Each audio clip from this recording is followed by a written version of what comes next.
All right, the man I'm here to introduce and interview really needs no introduction, as you can tell by how full the room is, but I'm going to give him one anyway. According to Wikipedia, Professor Richard Dawkins is an ethologist, evolutionary biologist, and writer. He's also made a bunch of documentary films. Unlike President Obama, Professor Dawkins actually was born in Kenya. His father was a civil servant in the British colonial service in what is modern-day Malawi. He studied zoology at Oxford, where after a stint at UC Berkeley, he returned to teach. During this period, he wrote his first popular book, The Selfish Gene. In this work, he argued strongly that natural selection does not occur at the species, population, or individual level, but rather at the gene level itself. In 1995, after several more successful publications, he was appointed to be the Simonyi Professor for Public Understanding of Science, which is a position created by Charles Simonyi, the man behind Microsoft Office, and the Hungarian notation they use at Microsoft. So all of you ex-Microsoft folks that are here. And the position was created with the express requirement that Professor Dawkins be its first holder. He wrote many popular science books, including Climbing Mount Improbable and The Ancestor's Tale, in which he took complicated concepts, like the probabilities involved in evolution and the connection of common ancestors of humans and other species, and made them understandable to the average reader. One might say that he organized some information and made it more accessible. That's an in-group. Yeah, so our motto, or not our motto, but our mission here at Google is to organize the world's information and make it more accessible and useful. Well, my mission is to make morality intelligently designed.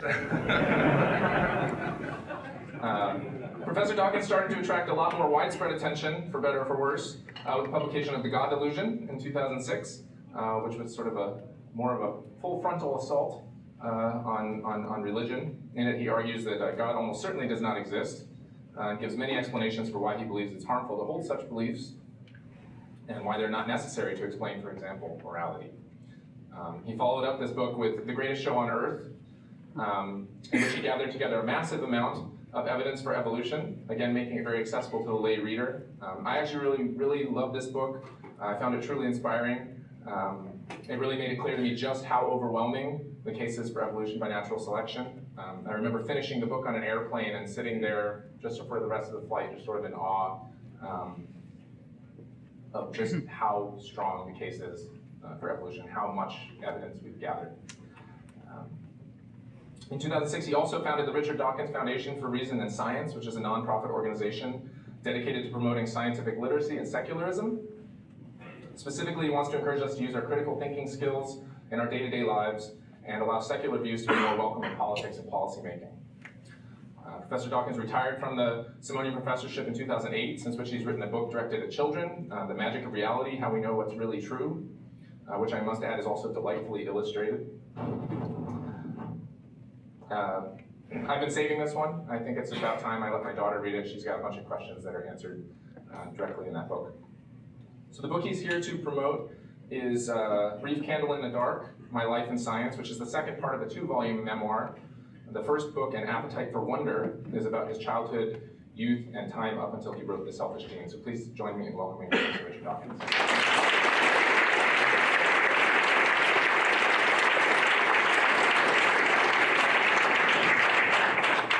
So I got all dressed up.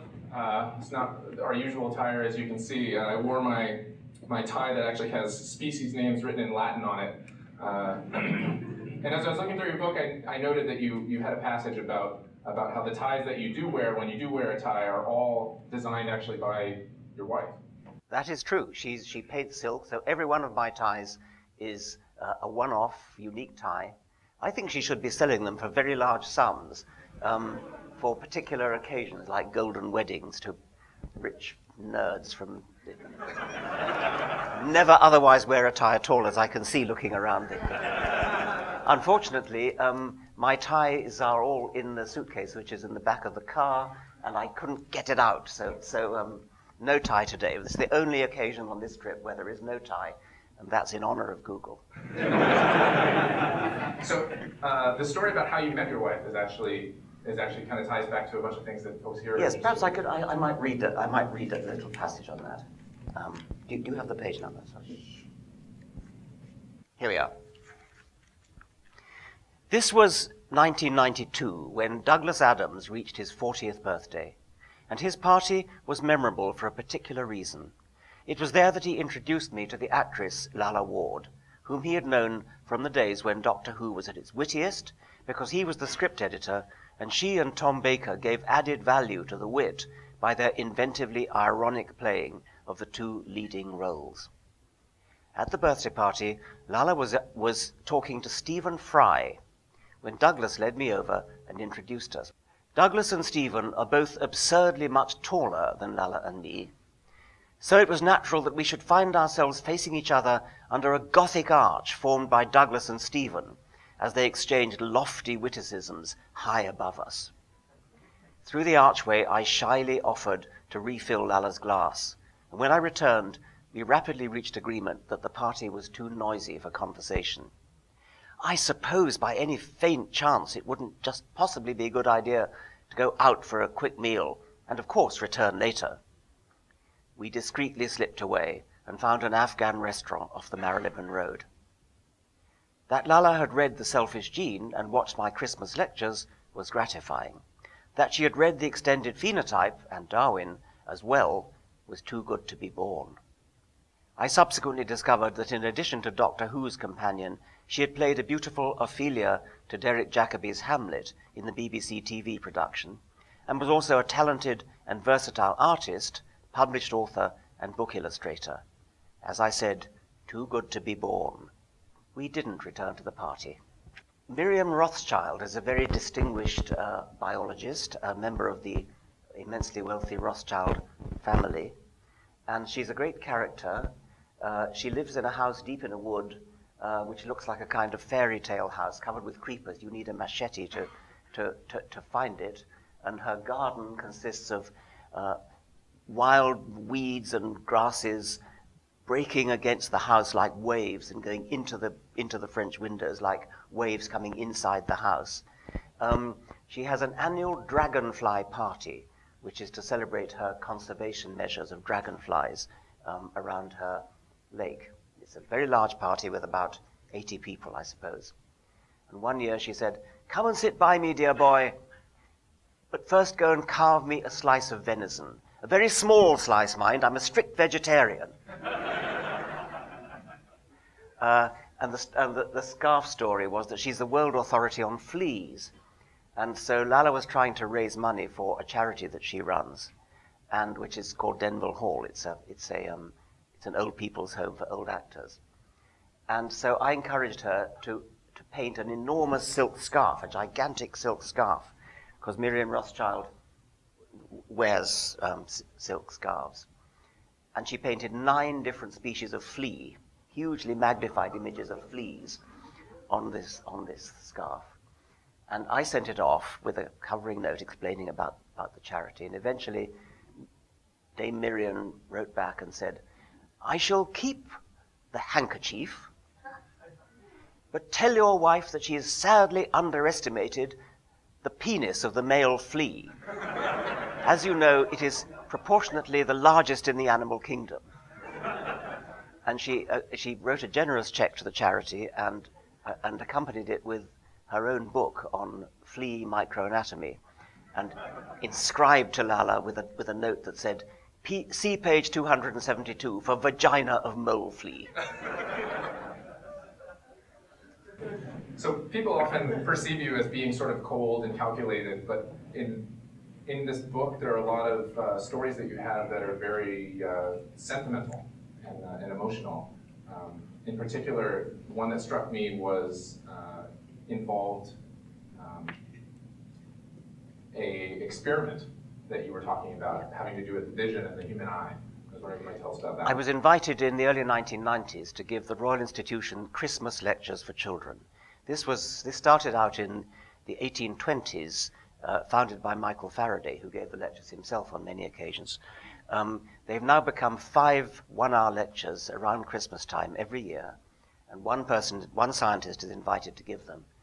Nowadays they're televised. It's quite an intimidating thing. The whole thing is very highly choreographed. There's a tradition, starting with Faraday, that you don't have slides or very few slides. Instead, you call the children out to assist with demonstrations, rather like conjurers do. In lecture 5, I was talking about a revealing difference between two ways in which the retinal image can move. If you shut one eye and poke you don't even need to shut the other one, poke the other eye with your finger, you see the world move as if there's an earthquake. Not surprising, because the retinal image is moving. But if you swivel your eyes around in their sockets, using the muscles that are supposed to, for that purpose, then you don't see an earthquake. The world appears to be still, you're just looking at a different part of it, even though the retinal image is moving in the same kind of way. In one case you see an earthquake, in the other case you don't. Well, there's a theory about why this happens due to some German workers, which is that when you give the order, when your brain gives the order to the eye to move around in the normal way, swiveling in the socket, the brain sends a copy of the order to the perceiving part of the brain and tells the brain to expect the world to move. And so, since there's no discrepancy between the expected movement and the observed movement, the world appears to be still. On the other hand, when you poke your eyeball, the copy doesn't go. There's no copy that says expect the world to move. So you do see it as if there was an earthquake. So that's the background. I pretended I was going to demonstrate the effect with a key experiment. I would paralyze the eyeball moving muscles with an injection. Then, when the brain sent an order to move the eyeball would stay still, but the copy of the instruction would still be issued. So the person would see an apparent earthquake, even though the eyeball hadn't moved, and nor had the world. The apparent movement being the discrepancy between expected and actual observed zero eye movement. This being the Christmas lectures, the next thing to do was to call for a volunteer. I produced a huge veterinary hypodermic syringe, fit to sedate a rhinoceros, and asked who would like to take part in the experiment. Normally, the children at the Royal Institution lectures fall over themselves in their eagerness to assist in demonstrations. Surely nobody would volunteer in this case, and I was about to reassure everyone that it was only a joke, when one little girl of 7, probably the youngest in the audience, hesitantly raised her hand. It was my darling daughter Juliet, sitting shyly by her mother. I still choke up a little at the memory of her uncomprehending loyalty and courage in the face of the monstrous hypodermic that I was brandishing. Is it irrelevant that she is now a promising young doctor? So one of the reasons that touched me so much is I have a 6.5-year-old daughter, and a lot of questions are coming up in how I raised her around this age. One of the things that happened recently was we're planning a trip to Vietnam and Cambodia, and one of the things we want to see is the Temple of Angkor Wat. And when we went to talk to her about this, she didn't understand what a temple was. And suddenly my wife and I were sort of put on the spot of how do we teach our daughter about religion without actually teaching her religion, and because it seems important. And I was wondering if you had any thoughts on that. It's a very important distinction. You can't get away from teaching a child about religion because the child would be illiterate in the world today. You couldn't understand European history, for example, unless you understand that many of the wars in European history have been between Protestants and Catholics. You can't understand contemporary history unless you understand about Islam and Sunnis and Shias and things like that. You can't really take your allusions in English literature unless you know biblical references. So you've got to teach children about religion, but to indoctrinate a child in a particular religion and tell a child, I mean, a 6-year-old child, tell a 6-year-old child, you belong to this religion, and therefore you believe in this, this, and this, and not that, that, and that. That's child abuse. Tying a label around a child's neck as belonging to the same religion as its parents is child abuse, yet we all do it. We all, quite happily, we would never say this is a logical positivist child.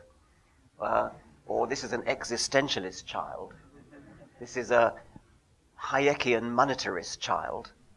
Nobody would dream of saying that, and yet we're quite happy to talk about a Catholic child or a Muslim child. I read a story only a week ago of a mother. She'd just given birth, and the midwife held up the baby to the mother and said, "What religion is he?" And the mother said, "Isn't he a little bit too young to know?" So also, reading through the book, I noticed a lot of things actually that made me think about what we do here at Google. One of the things that came to mind is the fact that here at Google, we're sort of working at the forefront of machine translation. And you had several anecdotes in your book about the experiences you've had trying to translate your books and how that worked or not worked. Well, the first experience I had was the German translation of The Selfish Gene. I had a letter from a woman in Germany who said that the translation was so good that it was though author and translator were twin souls. And I thought that was wonderful, so I looked up the name of the German translator. Karin de Souza Ferreira. Not exactly the sort of name you'd expect of a German translator, but never mind. I was immensely impressed, and I told the story to a German-Swiss colleague, Hans Kummer, a famous primatologist. And I'd only got as far as saying twin souls. I didn't mention her name. I just got as far as twin souls, and he pointed his finger at me and said, "Karin de Souza Ferreira." I thought that was a pretty good recommendation, a kind of independent recommendation. I haven't always been so lucky. I received, when the Spanish translation of the God Delusion came out, I received 3 independent letters from Spanish-speaking people who also spoke good English to say it was so bad, it was probably done by Google Translate.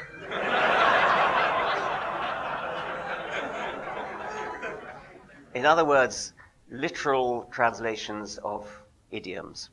But I must say that the Spanish publishers manned up and agreed to destroy that edition and withdraw it and commission an entirely new translation, which I'm told is very good. So if you're interested in the Spanish version, get the more recent one. So also of interest to some of the folks here, I read that you actually, for The Selfish Gene, you actually wrote your own word processor to write that? Oh, that was for the Blind Watchmaker, yes. I feel rather ashamed of this because it really is rediscovering the wheel. I not entirely. I mean, I had an Apple II computer at that time, and the standard word processor supplied by Apple was called Apple Writer, and there were no lowercase letters. It was all uppercase letters, and uppercase was represented by a reversal of color, and there was no proper wraparound. I mean, it was really pretty poor. It didn't wrap around properly. So I did actually write my own word processor, which was called Scrivener, and it was an immense labor, as you could imagine. I mean, you're all professionals here. You can knock it off in a weekend, but for me, it took probably the best part of a year. And then I wrote one book with it,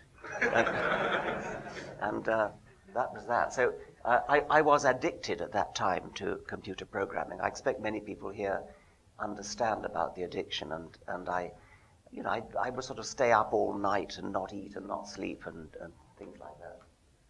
It's not uncommon amongst programmers to think that you're creating a tool you're going to use over and over and over again, only to find that you only used it for once.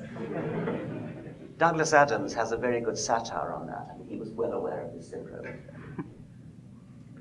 So one of the other one of the other things going on in the conversations that we have at Google right now, I know a lot of you are talking about interviewing, right? And one of the things that we've been talking about as regards interviewing is trying to make the interview more blind. So when we write our interview feedback, not including things like whether the candidate was a woman or a man, that sort of thing. And what made me think of this was there's a passage in the book where you talk about the importance of double-blind experiments. Yes. And I remember as a grad student preparing papers to be reviewed in a double-blind format, which always just seems like such a chore, but it turned out it's actually really, really important, and you touch on how important double-blind evaluation is. It's immensely important in medical research, where it's so easy to be fooled, and scientists now have to be alive to the possibility that they are being fooled by what they want to discover. They desperately want to get a result, and with the best will in the world, it's very hard not to be influenced. So, I mean, I demonstrated this in a television program where we were looking at water divining, dowsing, and since it was television, we got a lot of volunteers, people who were lifelong practitioners of dowsing, water divining, and they all were absolutely confident that they could do it, but they've never been tested in double-blind conditions before. So first of all, we had a tent, and there were lots of buckets of water, and they were walking over the buckets of water, or some of the buckets had water and some of them didn't, of course. And when they could see the water, their hazel twigs or whatever it was dipped down exactly as they should, and they all worked fine. And then we did it blind, so that there was no clue as to where the water was. Even the experimenter didn't know where the water was, because he might inadvertently have given the game away. The person who had laid out the buckets did so and then left and went 100 yards away the other side of the tent, so that he couldn't give any clues. And not a single one of these dowsers, these from all over the country, not a single one had scored above chance level. They were devastated. One of the women actually broke down in tears. She'd never been tested in double-blind conditions before. There was another story which I tell in the book of a double-blind trial of a diagnostic technique which is used by some quacks to test the efficacy of some certain substances. I once actually did this myself.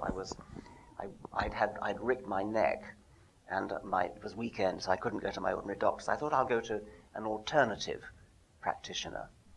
And the first thing she did was to do a diagnostic test, which was to kind of arm wrestle me.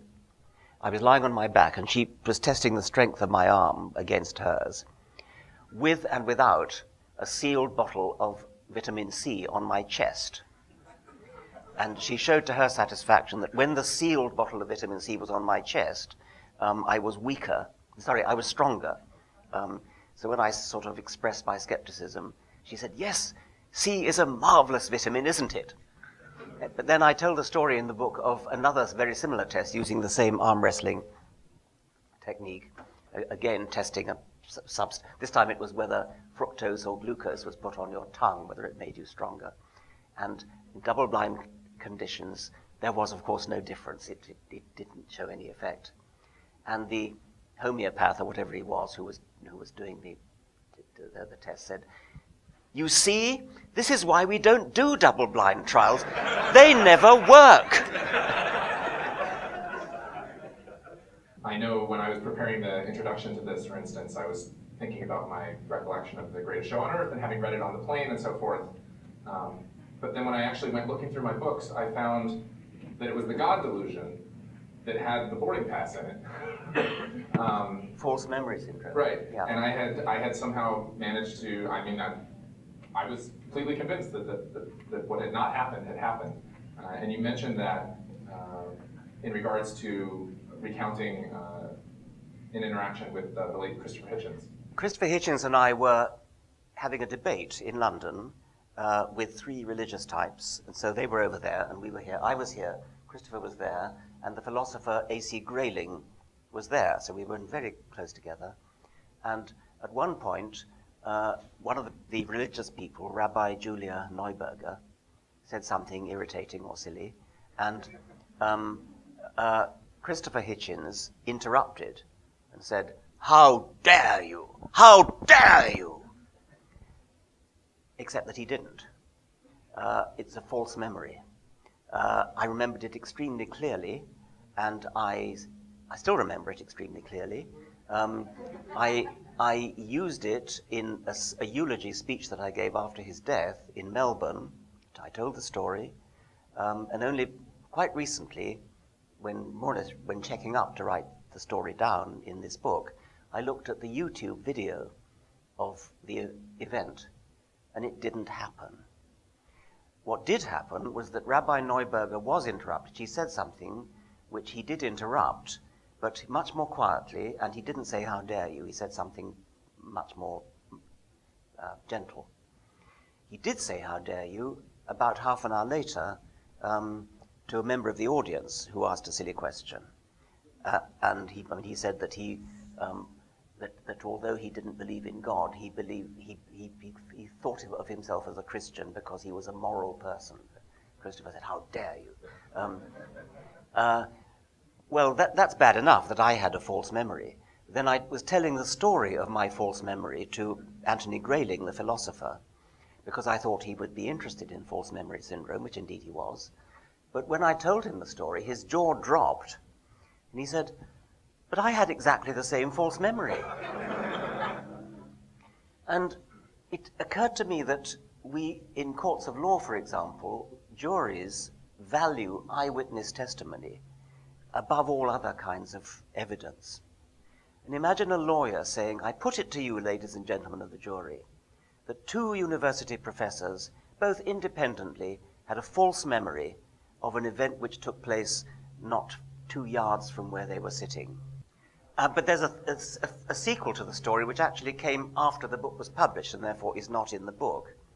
The sequel to the story is that a young woman, I told her in a letter about what happened, and she said that she had the same false memory from having watched the YouTube video. So she had watched the YouTube video, and she was the 3rd person who had attached this "How dare you" to the response to Rabbi Neuberger instead of to the right place. And I told her, "Well, go back and look at the YouTube video again." And she was actually rather shattered by it. So don't trust eyewitness testimony. And probably don't trust my autobiography either, for that matter. So one of the things I wanted to talk about as regards The Greatest Show on Earth, in that book you compile just experiment after experiment, validating the claims and hypotheses of evolutionary theory. One of them that really stood out was the Lenski experiments, where they actually chart the evolution of, I think it's a bacterium. Over thousands and thousands and thousands of generations, and they even stop it at certain points, set it aside, and show that they can reproduce over and over. And I remember thinking, wow, this is such a slam dunk case.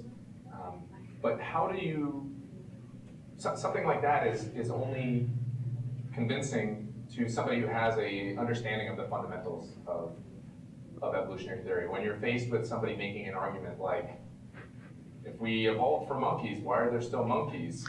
That belies a complete lack of understanding of even the fundamentals, the sort of stuff that should be taught in middle school, for instance. Well, it's just logic. You don't need to be taught that. If Americans come from Europeans, why are there still Europeans? Somebody said at lunch just before. Yes, I mean, it's a totally illogical.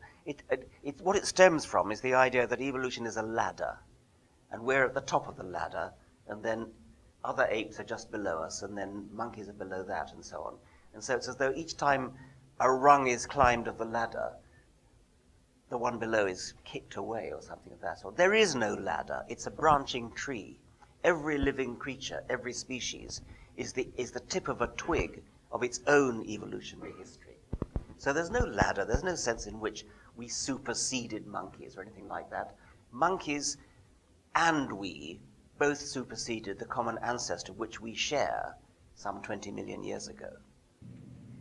It's as simple as that. Yeah, so one of the questions that my daughter asked me, I want to say a few months ago, was who was the first person? And that's actually the title of the second chapter of your book, The Magic of Reality. And I remember really struggling to explain to her the concept that there really is no first person. And I was explaining this to a friend of mine and said, well, my mom once dragged me into a paint store and showed me the samples of paint where at one end it was clearly yellow, and at the other end it was clearly green, and then asked me which is the first green sample. But I wouldn't have thought of that to explain that to a child. So how do you Well, answer it's those right. I mean, questions? there never was a first person. Every creature ever born belonged to the same species as its parents and its children.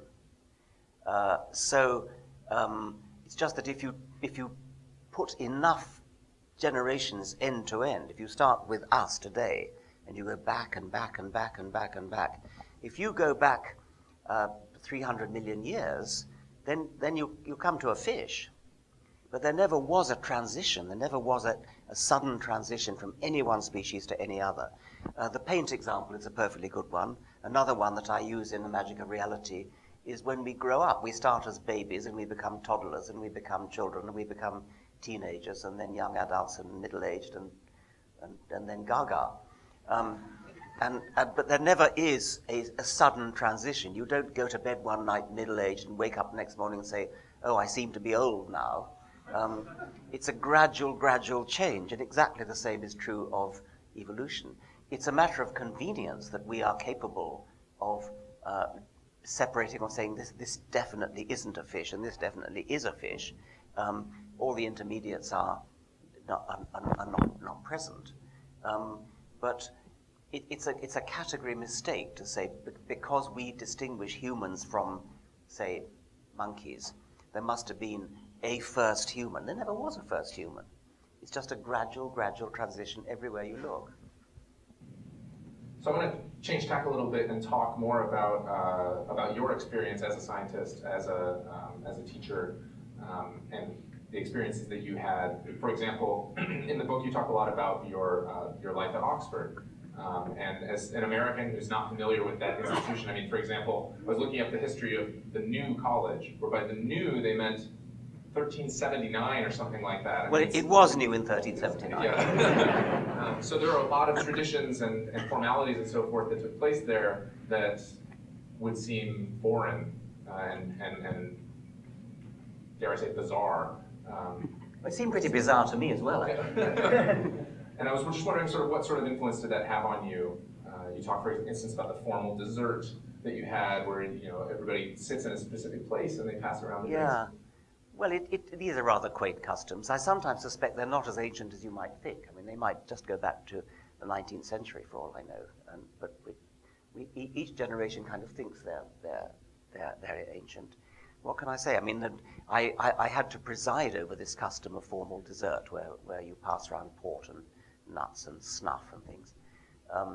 When I was subwarden of New College, which everybody becomes subwarden at some point, and there was a terrible evening when I became aware of some kind of ominous rumbling, and it was a very distinguished professor of philosophy, Michael Dummett, and he was saying, "I've never been so insulted in my life. You have the most atrocious manners. You must be an Etonian."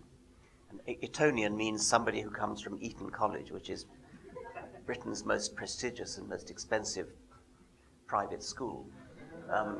And the target of his ire was Robin Lane Fox, who's our fellow in ancient history.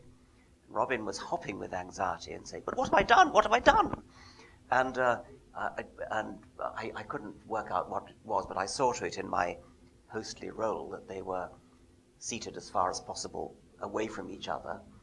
And then next day I discovered what the trouble was. It had boiled up from lunchtime the previous day, when there was some trivial little minor dispute over who should sit where or something like that.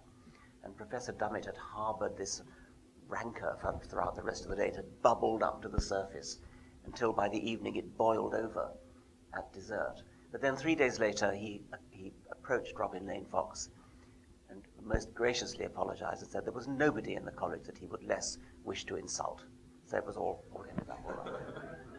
Now, while you were at Oxford, there was a period of time when your uncle was also a fellow at Oxford. Is that correct? Yes, my father's youngest brother, my Uncle Collier, he was a wonderful character. One nice story about him was that he came back from London on the last train to Oxford, and the car park at the railway station had an arm that you had to put a coin in the slot in order to release your car. And at midnight, the arm had broken, and so the entire car park was trapped. Nobody could get out. My Uncle Collier was on his bike, so it wasn't a problem to him. But showing supreme altruism, he broke the arm and marched up to the station master's office, plonked it outside the station master's office with a note giving his name and address and saying exactly why he'd done it. And he was prosecuted and fined for this public-spirited act. And then many years later, after his death, actually, I happened to be going to visit a rather old professor of physics, Nicholas Curti. And when he heard my name, he said, "Dawkins? Are you any relation of the man who broke the arm at the station?" So I said, "Well, yes, I'm his nephew." And he said, "Come, let me shake your hand. Your uncle was a hero." I think the other story you were thinking of was he was an expert in statistics. He taught statistics as well as forestry. So I used to take my own pupils and ask him to tutor them in statistics. I didn't take them. I mean, I went and saw him to ask if he would tutor my pupils in statistics. And I was doing that one time in his office. And I was describing this young man. And I was saying things like, "Well, he's a bit lazy, but he's okay. And, you have to look after him, make sure he works," and so on. And I noticed that my uncle was taking notes. He wasn't taking notes in English. This was the Department of Forestry, the Imperial Forestry Institute at Oxford, which is filled with old colonial types from all over Africa. And so I said, "Well, that's very confidential of you, taking notes in Swahili." He said, "Swahili? Good God, no. Everyone in this department speaks Swahili. This is Acholi." One of my other favorite parts in the book are basically the parts where you talk about all the other folks that you've worked with. There are a lot of pictures of colleagues and so forth. You talk about the debates and the preferred mutual tutorials that you've done with other folks. Who would you say that you've worked with in that capacity that's really had the biggest influence on you? I like the idea of the mutual tutorial. I find that the debate format is not an attractive one. The format where you have 10 minutes for the proposition, 10 minutes for the opposition, 3 minutes for rebuttal, 3 minutes for rebuttal, and then a vote.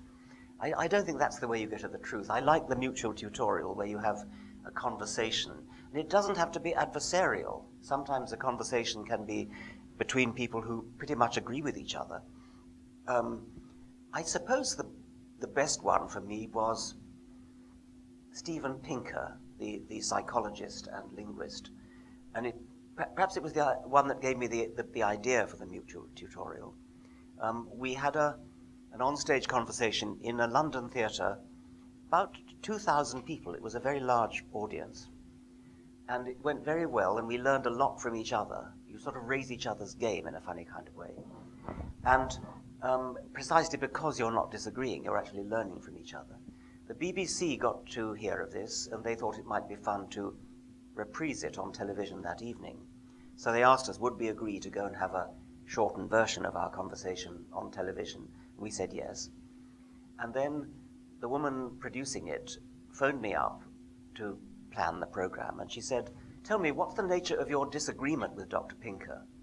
And I said, "Well, I don't think we've really got much of a disagreement.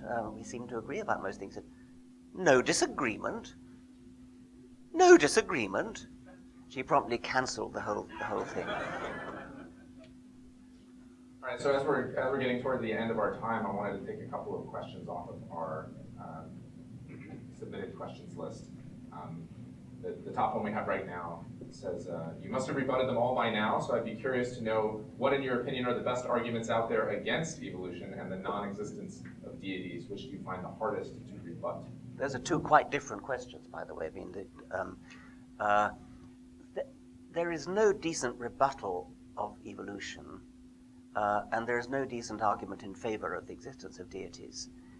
So if I attempt to answer that question, I'm not in any sense admitting that there is a good argument, because I once made the mistake of saying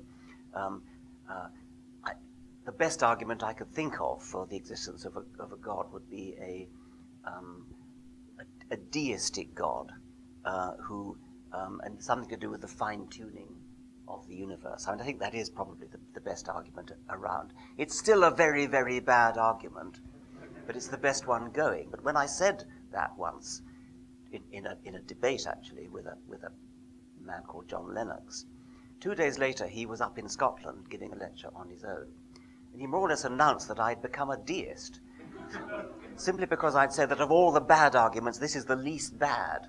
And I've since met this problem over and over again, that if you say X is bad but Y is worse, people will think you're condoning X, or somehow saying that X is a good thing. So I think the best argument for the existence of a God is the fine-tuning argument, but it's still a very, very poor argument, because you still have left unexplained where the fine-tuner came from.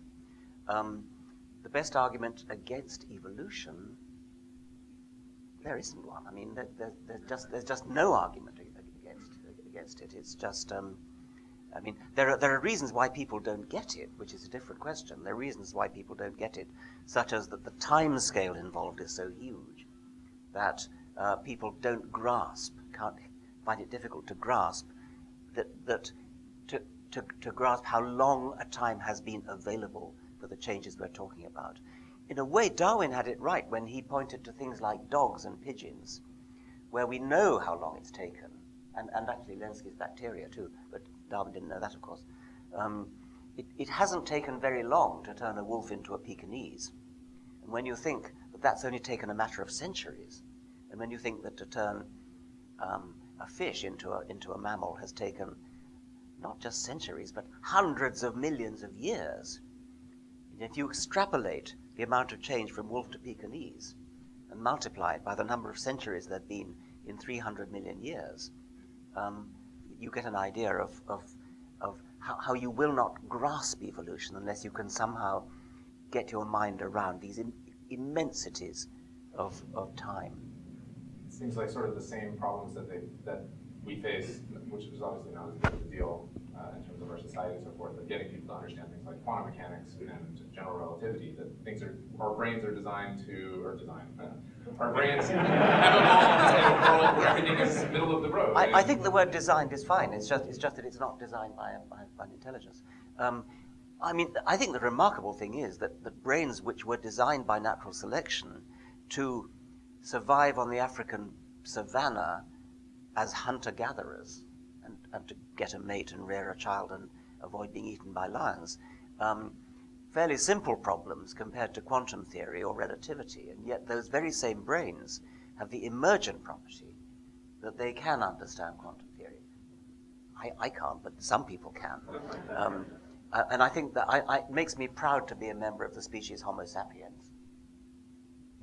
All right, I'll take one more off of our list here, which is where do you see the world in 10 years from now in terms of belief in myths versus belief in science? It seems that though overall trends are positive for science and negative for myth worldwide, there's also what seems to be a backlash, for example, the rise of radical Islam and the anthropogenic global warming denial by many in the US. Yes, I mean, I think if you look on the broad sweep of history, things are going in the right direction. If you take poll data in America and in Western and Northern Europe, things are going in the right direction. In Britain, for example, the number of people who subscribed to, who ticked the Christian box in the 2001 census was, I think, 73%, and in the 2011 census it was 54%. And my foundation, my British foundation, the Richard Dawkins Foundation for Reason and Science, which, by the way, is much more flourishing in America and is doing all sorts of active things in America. Please join the Richard Dawkins Foundation for Reason and Science in America. But the British Foundation did a further survey of the 2011, the people who ticked the Christian box in the 2011 census, and found that actually, although it's still 54% ticked the Christian box, if you actually ask them supplementary questions, like, is Jesus your Lord and Savior? And do you know, can you pick out of this list of 4, what is the first book of the New Testament? The number dropped dramatically below that 54%. I mean, scarcely any of them could really claim to be proper Christians. In America, the number of people who are who subscribe to any religion, 20% don't. There are 20% of the American electorate now who don't subscribe to any religion according to polls. And that's a very high figure. It compares favorably with any particular religion. So I think things are moving in the right direction, but with dips. It's a sawtooth rather than a gradual trend. And as you say, the rise of radical Islam is a negative trend, which may take a bit longer to get rid of. All right, so with that, let's thank our speaker. He's going to be signing books. Just to remind you, we won't be personalizing them just because we won't have time. But yeah, let's thank our speaker.